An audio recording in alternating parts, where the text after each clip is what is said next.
You've written a trilogy of books about people you call the anointed, Yeah. which are basically liberals in American society. What do you mean by calling them anointed or self-anointed?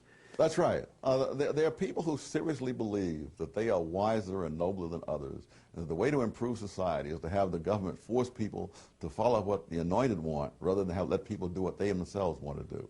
I think that if they see Biden for what he is, not only a phony but an incompetent one, then of course all of this can turn around.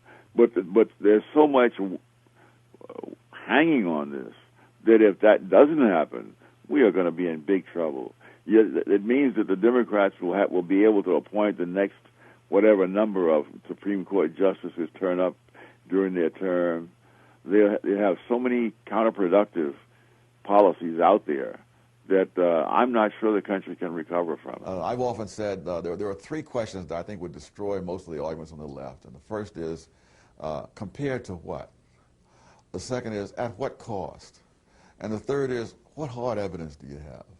Now, there are very few ideas on the left that can pass all three of those kinds. If the election goes to Biden, there's a good chance that the Democrats will then control all the two branches of Congress and the White House.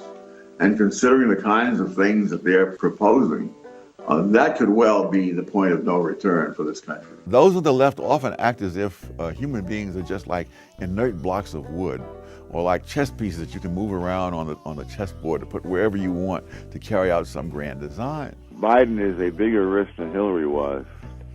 Because?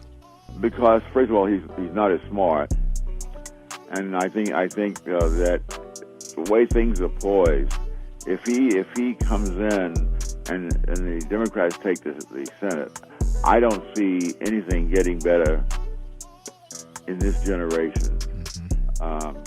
I also believe that even though the country has weathered many bad things in the past, there is a point of no return, and I suspect that that's where we're going to be taken to. I realized that the government was nowhere close to being capable of doing what people on the left wanted the government to do, and that in fact we'd be lucky if they didn't make things. There are all kinds of fiascos that follow in the wake of this kind of notion. They're for helping people who are disadvantaged, as they put it. Conservatives want to stop people from being disadvantaged. The liberals want to help the poor while they're poor, but really the biggest benefit is to stop them from being poor. Conservatives are routinely blamed for not caring about people, and yet you say just the opposite is true, that it's liberals who care about their vision of how the world should be, but not about real-life human beings. Absolutely. If they see Biden for what he is, not only a phony, but an incompetent one, then of course all of this can turn around.